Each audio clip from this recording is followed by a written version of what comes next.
Bila kita mereview kembali kompetisi sepak bola Eropa musim lalu, Barcelona asuhan Hansi Flick bisa dibilang tim paling menarik di Eropa pada kala itu. Namun, Lamine Yamal dan kawan-kawan harus mengubur impian meraih treble musim lalu. Meskipun begitu, mereka tetap meraih treble domestik seperti gelar Supercopa, Copa del Rey, dan La Liga. Pelatih Jerman itu sekarang tahu bagaimana yang harus ia gerakan untuk memenangkan satu gelar yang luput dari mereka musim lalu, yakni gelar Liga Champions. Tetapi pertanyaannya sekarang jelas, apakah dengan kedatangan Nico Williams memiliki apa yang diperlukan untuk memenangkan mahkota UCL musim depan? Mari kita cari tahu.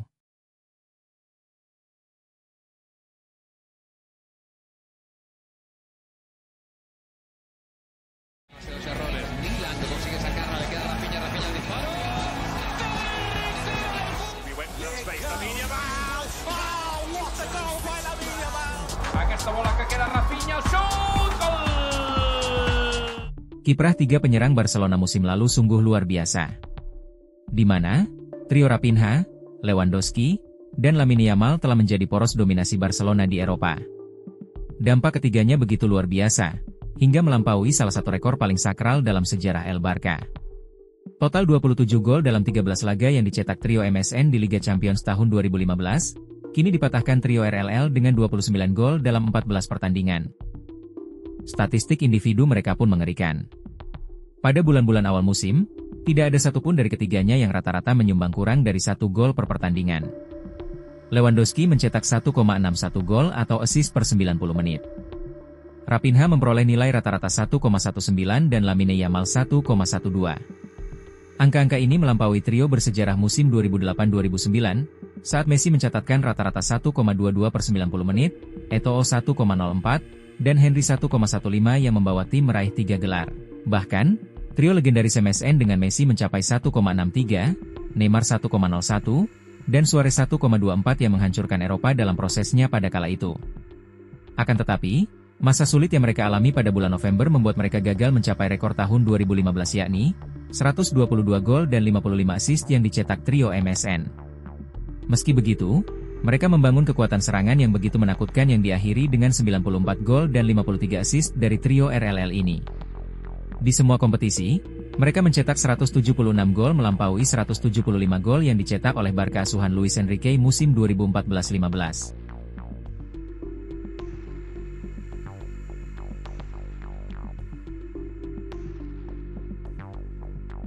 El Barca adalah tim yang bermain dengan ritme, ketepatan, dan rasa lapar yang mengarah ke treble setiap musimnya. Kekalahan melawan Inter Milan sungguh menghancurkan. Luka yang dalam tertinggal di jiwa tim yang menyakitkan, karena mereka memiliki segalanya menuju kejayaan Eropa pada kala itu. Hansi Flick tahu ini tidak boleh terjadi lagi, dan mereka tidak boleh membiarkan trofi Liga Champions lepas begitu saja musim depan. Kedatangan Nico Williams merupakan langkah besar. Jika Barca ingin memenangkan Liga Champions, Nico adalah senjata ampuh untuk meningkatkan dan melengkapi serangan mereka. Kita telah melihat apa yang dapat mereka lakukan untuk timnas Spanyol. Dan itu baru sebagian kecil dari apa yang bisa mereka lepaskan di Barca nanti. Nico dan Yamal adalah pasangan dinamis yang mampu menghancurkan pertahanan apapun.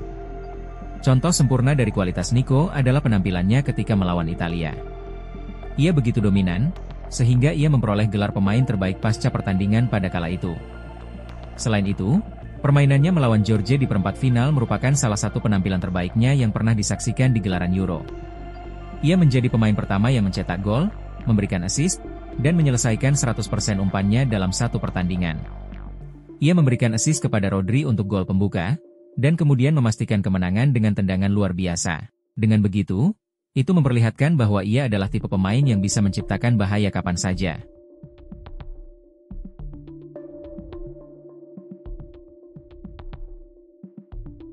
Nico Williams yang bermain sebagai pemain sayap depan kiri, bisa menambah kedalaman yang selama ini tidak dimiliki Raphinha. Terutama karena pemain asal Brasil itu lebih banyak beroperasi di area sentral lapangan, menyerang antar lini, mengurung bek, dan muncul di area penyelesaian. Kini pertanyaan besarnya adalah, apakah keduanya dapat bermain berdampingan di lapangan? Secara teknis, mereka bermain di posisi yang sama. Namun kenyataannya profil mereka sangat berbeda. Raphinha di bawah Flick telah mengambil peran yang sangat berbeda. Meski ia memulai di posisi sayap kiri, namun seiring berjalannya pertandingan ia sering bergeser ke tengah. bermain di belakang penyerang dan menghasilkan bahaya dari lini kedua. Itu tidak berarti dia berhenti menjadi pemain sayap. Pada intinya, Raphinha telah menjadi seorang playmaker yang memungkinkan bek kiri untuk memberikan lebar dan kedalaman di sepanjang garis samping. Dari zona tersebut, memungkinkan ia dapat memberikan assist, menembak, atau melakukan umpan silang untuk mencari rekan setimnya.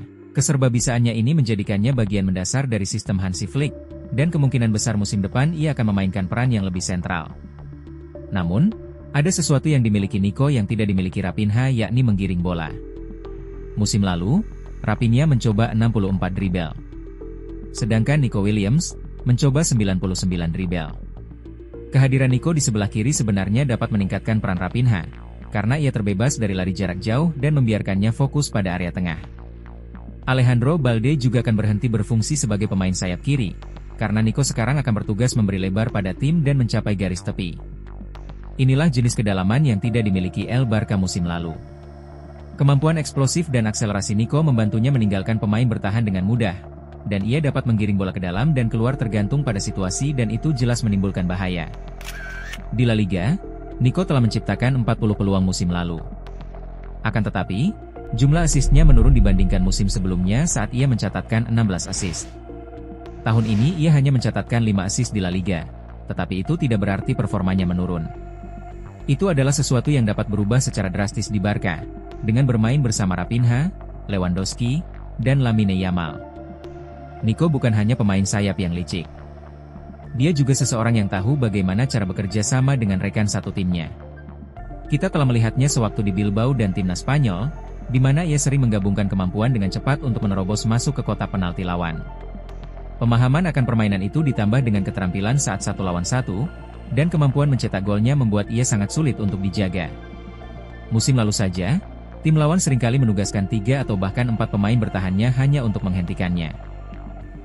Anda mungkin berpikir bahwa memindahkan Raphinha ke dalam akan melemahkan permainan menekan Barcelona.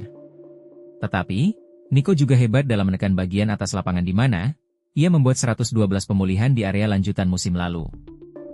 Tekanan tinggi di sisi kiri tidak akan hilang. Maka dari itu mungkin akan lebih baik dengan Raphinha di tengah, dan Lamine Yamal di kanan yang membuat El Barca mampu menekan tinggi di semua zona serangan.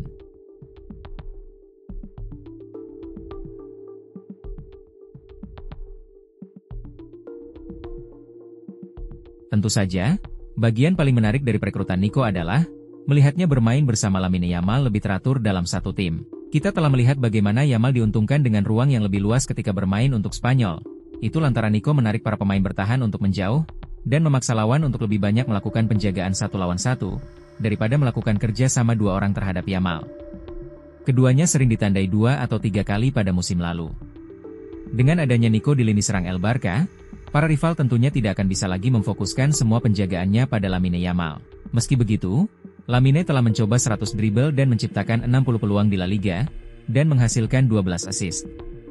Jadi, wajar untuk mengharapkan angka serupa dari Nico musim depan.